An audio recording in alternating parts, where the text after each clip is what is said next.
안규백 국방부 장관이 지난 8일 오후 고이즈미 신지로 일본 방위상과 화상회담을 실시했습니다.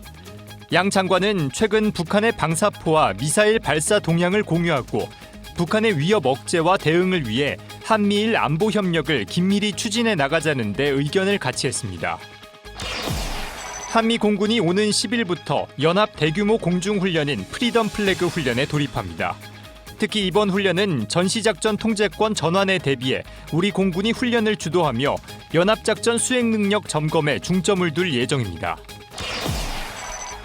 방위사업청이 국산 중고도 정찰용 무인항공기 MUAV 양산 1호기를 출고했습니다. MUAV가 전력화되면 고성능 카메라와 센서를 통해 365일 24시간 적 전략 표적을 실시간 감시 대응할 수 있는 독자적 능력을 갖추게 될 전망입니다. 시청자 여러분 그리고 국군장병 여러분 안녕하십니까? KFN 국방뉴스 시작합니다. 안규백 국방부 장관이 지난 8일 오후 고이즈미 신지로 일본 방위대신과 한일 국방장관 화상회담을 실시했습니다. 양 장관은 가장 먼저 북한의 최근 방사포와 미사일 발사 동향을 공유하고 북핵 미사일 위협 억제와 대응을 위해 한미일 안보 협력을 긴밀히 추진해 나가는 것이 중요하다고 한 목소리를 냈습니다. 중동 상황을 포함한 엄중한 안보 환경도 논의하며 영내 평화와 안정을 위해 양국 간 협력이 중요하다는 것도 재차 공유했습니다. 이를 위해 한일 국방 교류 협력을 안정적으로 추진해 나가자고 입을 모았습니다.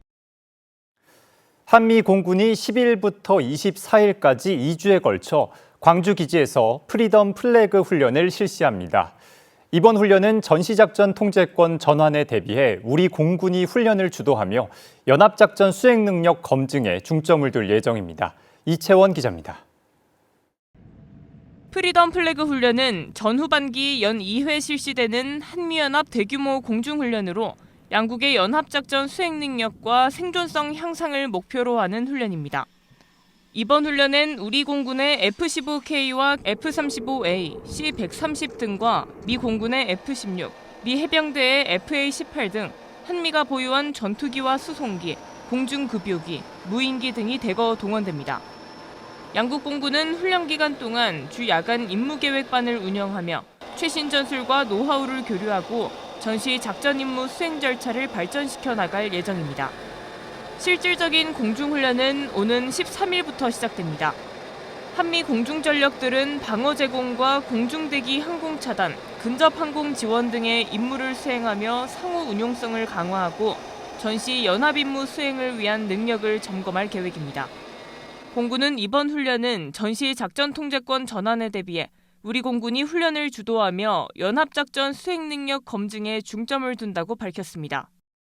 특히 이번 훈련 중 전작권 전환 평가 과제 중 하나인 한국 공군의 탐지 및 격퇴 능력에 대한 세부 검증도 진행된다고 공군 관계자는 전했습니다.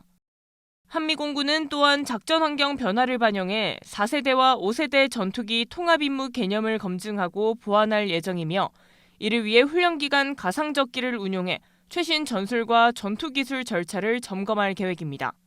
국방뉴스 이채원입니다. 한미일 외교 당국이 북한의 탄도미사일 발사와 관련해 전화 협의를 갖고 도발 행위 중단을 촉구했습니다. 일본 외무성에 따르면 지난 8일 백용진 외교부 한반도 정책국장과 데이비드 와일레즈 미 국무부 부차관보, 오스카 겐고 일본 외무성 아시아 대양주국 참사관은 유선 협의를 갖고 관련 정보를 공유했습니다. 또 북한의 탄도미사일 발사가 유엔 안전보장이사회 결의 위반이라는 점을 재확인하며 북한에 대해 국제사회의 평화와 안전을 위협하는 도발 행위의 중단을 촉구했습니다. 앞서 북한은 지난 8일 오전과 오후 동해상으로 탄도미사일을 발사했습니다. 방위사업청이 유도 무기 체계를 생산하는 영국 방산기업과 국내 중소기업 간의 산업 협력을 위해 절충교역 사업 설명회를 개최했습니다.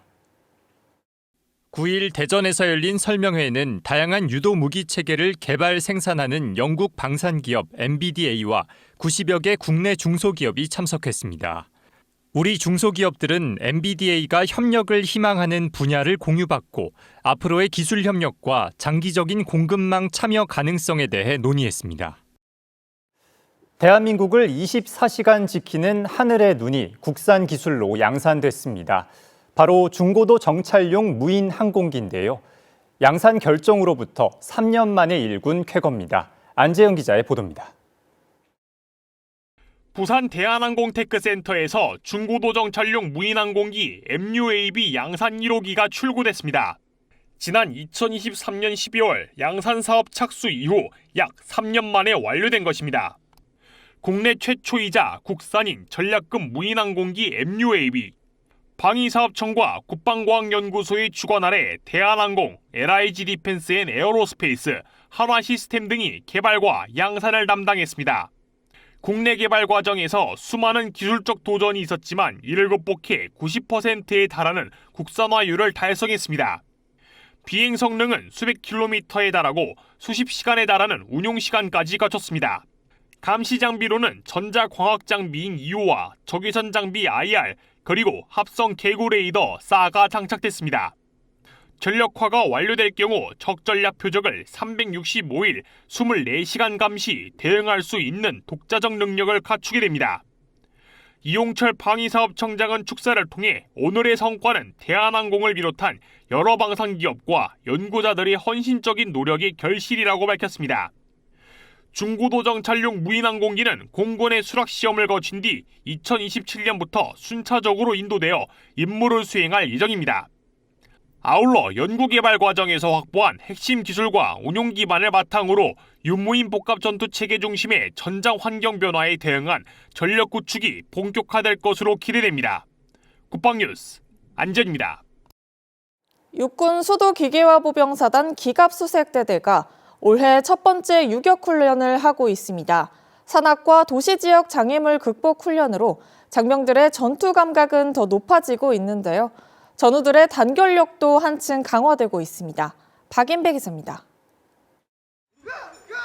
산비탈을 내려가는 모습에 자신감이 넘칩니다.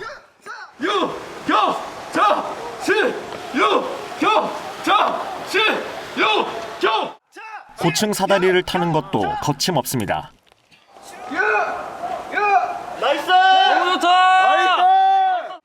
올해 첫 번째 유격 훈련을 하는 육군 수도 기계화 보병사단 기갑수색대대 장병들입니다. 이번 한 주간의 일정으로 펼쳐진 훈련. 장병들은 기계화 부대에 걸맞은 전투력을 끌어올리고 있습니다. 보고! 13만 교육생! 도와 준비 끝!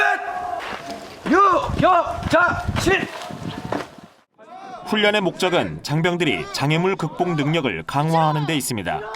훈련은 맨손 등반과 급조 하강, 바위 넘기 등 산악지역 장애물 극복 과제와 함께 창문 이용 건물 진입, 케이블 이용 통과 등 도시지역에서의 장애물 극복 과제들을 반영했습니다. 화생방 훈련을 통해 장병들이 전투 감각을 높이는 계기도 마련했습니다. 장병들은 전우와 호흡하며 포기하지 않는 전투 의지를 다졌습니다. 이번 훈련을 통해 전우와 함께 어떤 상황 속에서도 임무를 완수할 수 있다는 자신감을 얻었습니다. 앞으로도 맡은 임무에 최선을 다하겠습니다. 기합수색대대 화이팅! 부대는 이번 훈련의 안전성에 대해 교육과 평가 등으로 안전 관련 조치를 강화해 실시하고 있다고 밝혔습니다. 단결력을 기초로 전투력을 향상시키는 훈련. 부대는 실전과 같은 교육 훈련으로 전투 수행 능력을 더욱 발전시키겠다고 전했습니다. 국방뉴스 박인배입니다. 해군이 한미연합 구조전 훈련에 참가해 구조작전 수행 능력을 강화하고 있습니다. 해군은 지난 6일부터 오는 10일까지 경남 진해만 일대에서 연합 구조전 훈련을 진행하고 있습니다. 연합 구조전 훈련은 전평시 해상에서 발생할 수 있는 조난 상황에 대비해 한미 해군이 구조 임무 수행 절차를 숙달하고 구조 잠수 장비의 상호 운용성을 향상하기 위해 국내에서 매년 진행되는 정례 훈련입니다. 올해는 호주 해군 폭발물 처리 잠수부대 장병들과 한국 해양경찰 중앙특수구조단 대원들도 훈련에 처음 참가했습니다. 미국과 이란이 오는 11일 파키스탄의 수도 이슬라마바드에서의 종전 협상을 앞둔 가운데 도널드 트럼프 미국 대통령이 휴전 중에도 이란 주변의 미군 전력을 그대로 유지하겠다면서 압박 수위를 높였습니다. 김철환 기자입니다. JD 펜스 부통령 등으로 구성된 미국 협상단이 파키스탄의 수도에서 이란과 첫 번째 종전 협상에 나선다고 백악관이 밝혔습니다. 캐럴라인 레빗 백악관 대변인은 브리핑에서 도널드 트럼프 미국 대통령이 협상단을 이슬라마바드로 파견해 현지 시간 11일 오전 첫 회담을 가질 것이라 전했습니다. 레빗 대변인은 또 이스라엘의 레바논 공격에 대해 이란이 휴전 합의 위반을 주장하며 호르무즈 해협 선박 통항을 다시 봉쇄했다는 이란 국영 언론의 보도를 강력히 부인했습니다. We have seen an uptick of traffic in the Strait today, and I will reiterate the President's expectation and demand that the Strait of Hormuz is reopened immediately, quickly, and safely. That is his expectation. It has been relayed to him privately that is what's taking place, and these reports publicly are false. 이스라엘은 레바논의 친이란 무장정파 헤즈볼라는 휴전 합의에 포함되지 않는다면서 휴전 후에도 레바논 전역에 100개가 넘는 지역을 공습해 이란이 반발하고 있습니다. 휴전이 위태롭게 유지되고 있는 가운데 트럼프 미국 대통령은 이란이 휴전 합의를 제대로 이행하지 않을 경우 즉각 군사 행동에 나설 것을 경고했습니다. 트럼프 대통령은 소셜미디어를 통해 이미 상당히 약화한 적을 치명적으로 타격하고 파괴하는 데 필요한 모든 미군 함정과 항공기, 병력, 탄약, 무기 체계는 진정한 합의에 도달해 완전히 이행될 때까지 이란과 그 주변에 그대로 머물 것이라고 밝혔습니다. 이와 함께 호르무즈 해협은 앞으로도 개방되고 안전할 것이라며 해협 통제에 대한 이란의 주장을 반박했습니다. 국방뉴스 김철환입니다. 군의 다양한 정보들을 알아보는 군쏠쏠 정보 시간입니다. 이번 시간은 인류의 전쟁사와 함께 발전해온 방패의 변천사에 대해 알아봅니다. 차성효 기자입니다. 방패는 인류가 전투를 시작한 순간부터 함께 발전해온 가장 오래된 방어 장비 중 하나입니다. 시대와 기술, 전쟁 방식에 따라 형태와 재질이 크게 달라졌는데요. 방패의 변천사를 함께 살펴보겠습니다. 삼국시대부터 고려시대까지의 방패는 가장 기본형을 띠고 있습니다. 나무에 가죽이나 금속을 덧대어 제작했고 가볍고 빠르게 막는 기동형 방패로 기동성과 방어의 균형을 중시했기 때문에 원형이나 타원형이 가장 보편적인 형태였다고 합니다. 다음은 조선시대입니다. 조선시대에 들어서는 다양해진 화기에 대응하기 위해 한층 더 체계화된 방패들을 찾아볼 수 있는데요. 그중 등나무로 만들어 가볍고 탄성이 있는 등패가 가장 대표적인 방패라고 합니다. 표창부터 화살, 흘러든 조총탄까지 막아내는 뛰어난 방호력을 가진 방패로서 근접전에서 많이 쓰였습니다. 총기시대 초입에도 살아남은 돌격전술의 핵심 장비로 꼽힙니다. 조선시대 후기에 들어서는 방패보다 총과 포를 중심으로 전술이 강화되다 보니 방패가 점점 사라지고 보조 장비화됐는데요. 현대에 들어 근접 전투의 중요성이 대두되면서 방패의 쓰임이 다시 다양해지고 있습니다. 방패를 사용하는 대표적인 부대로는 폭발물 처리반인 EOD와 대테러 특임대가 있는데요. 먼저 폭발물 처리반을 보겠습니다. 폭발물 처리반은 입는 방패인 방호복을 착용하는데요. ID를 제거하거나 불발탄을 처리할 때 안전 목적으로 착용합니다. 방호복에는 폭발 파편과 충격파를 차단하기 위해 강철보다 5배 강한 소재로 이뤄진 방탄판이 장착돼 있어 폭발물로부터 장병들을 지켜주는 역할을 합니다. 다음은 대테러 특임대입니다. 근접전투인 CQB가 주임무인 대테러 특임대에서 방패는 권총과 소총탄을 방어하기 위해 사용되는데요. 특임대가 주로 사용하는 방탄방패는 선두 인원이 앞을 주시하면서 기동할 수 있게 방탄창과 손잡이가 달려 있습니다. 그러나 해당 방패는 방어력이 뛰어난 만큼 무게가 상당해서 체력 소모 문제가 드러나기도 했는데요. 이를 보완하기 위해 짐벌형 방탄방패가 등장했습니다. 짐벌형 방탄방패는 기존 방패의 무게를 짐벌이 분산해주면서 기동력과 편의성을 더욱 높여주는데요. 아직은 부대 자체 개량 단계지만 향후 방패 기술 발전의 가능성을 여는 출발점이 되고 있습니다. 지금까지 군쏠쏠 정보였습니다. 이어서 오늘의 국방단신 전해드립니다. 우리 해군과 캐나다 해군은 9일 부산 작전기지에서 제6차 해군대 해군회의를 개최하고 방산협력과 군사외교 활성화 방안을 논의했습니다. 양국 해군은 2013년부터 정례적으로 해군대 해군회의를 개최해오며 긴밀한 교류 협력을 유지하고 있습니다. 또 양국 해군 대표단은 부산 유엔기념공원을 찾아 함께 참배하며 참전용사들의 숭고한 희생정신을 계승할 것을 결의했습니다. 해병대 연평부대는 지난달 30일부터 오는 10일까지 주둔지와 대연평도 구리동 해안 일대에서 상륙기습 기초훈련을 진행하고 있다고 9일 밝혔습니다.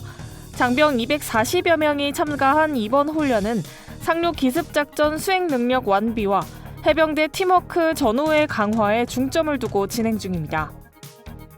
병무청은 병역에 대한 긍정적 인식을 확산하고 청춘의 소중한 경험을 공유하기 위해 청춘의 여정 병역을 이야기하다를 주제로 한 청춘예찬 영화제를 개최합니다. 공모전 참여는 대한민국 국민이라면 누구나 가능하며 개인 또는 팀 단위로 응모할 수 있습니다.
그가 육군 제5973부대로 처음 전입되어 오던 날, 내무반에 선배 전우들의 신고를 하며 모름지기 군문을 나설 때까지 보람된 군 생활을 마치겠다는 굳은 각오가 돼 있었다.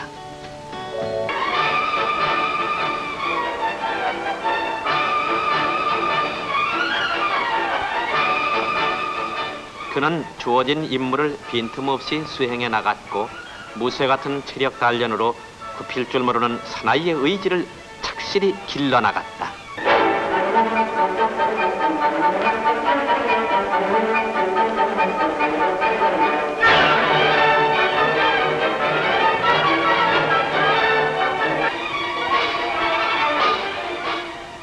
인내와 충용으로 다져진 박병장은 고된 훈련에 임했을 때도 한치의 소홀함도 없이 오직 국토사수의 막중한 임무를 가슴 깊이 새기며 일사불란 전기전술연마에 열과 성을 다 바쳐 나갔다. 또한 부지런하기로 이름난 박병장. 그는 단 몇 초라도 가만히 있으면 좀이 쑤셔서 견딜 수 없는 성격 때문에 외출날에도 텅 빈 내무반에서 동료 전우들의 관물을 정돈해 주었으며 꽃밭에 잡초를 뽑기도 하고 깨끗한 영내를 만들기 위해 버려진 담배꽁초를 주스며 환경 정화에 힘썼다.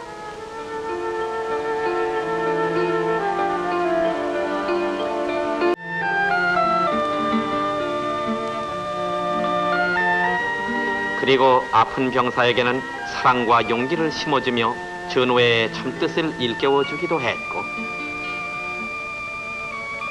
공급 전액을 성금으로 내어 불우이웃 돕기 운동에 어느 누구보다도 앞장서기도 했다.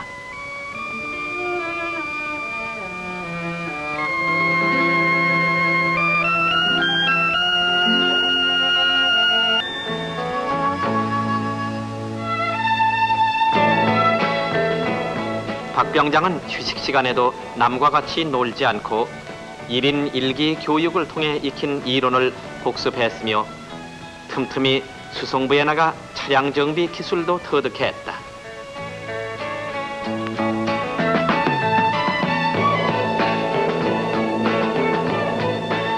이제 박병장은 자동차 엔진 하면 훤히 거울 속을 들여다보듯 어느 것 하나 모르는 것이 없을 정도로 실력을 쌓았고 마침내는 국가 기능 자격 시험에 당당히 합격해서 참모총장이 하사한 빛나는 기능사 배지를 가슴에 달 수 있었던 것이다.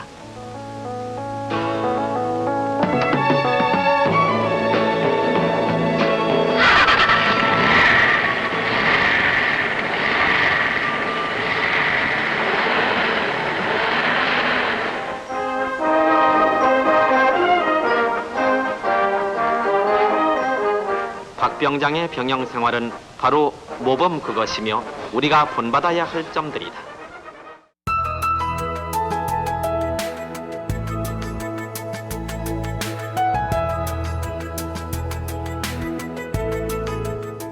기상정보입니다. 오늘은 기압골의 영향으로 전국적인 강수가 예상됩니다. 특히 남부 지역으로는 내일까지 최대 120mm에 달하는 강수가 나타날 것으로 보여 주의가 필요하겠습니다. 자세한 날씨 알아보겠습니다. 내일 예보입니다. 주강수는 내일 새벽까지 나타나겠으며 이후 오전부터는 대기 불안정으로 인한 산발적인 강수가 이어질 것으로 전망됩니다. 강한 바람이 동반될 수 있으니 시설물 관리에 유의하시길 바랍니다. 내일 아침 최저기온은 서울 10도, 제주는 15도로 예상되며 한낮 최고기온은 서울 14도, 부산은 23도가 예상됩니다. 주간 기상 전망입니다. 오늘 내리는 비는 내일 새벽부터 점차 그치겠으며 주말간 대체로 맑은 날씨가 이어지겠습니다. 한편 전라와 경상의 남부 지역은 일요일 야간부터 다음 주 월요일까지 남쪽 기압골의 영향으로 비가 예상됩니다. 이상 공군 기상단 제공 기상정보였습니다. 이것으로 KFN 국방뉴스를 마칩니다. 시청해주신 여러분 고맙습니다.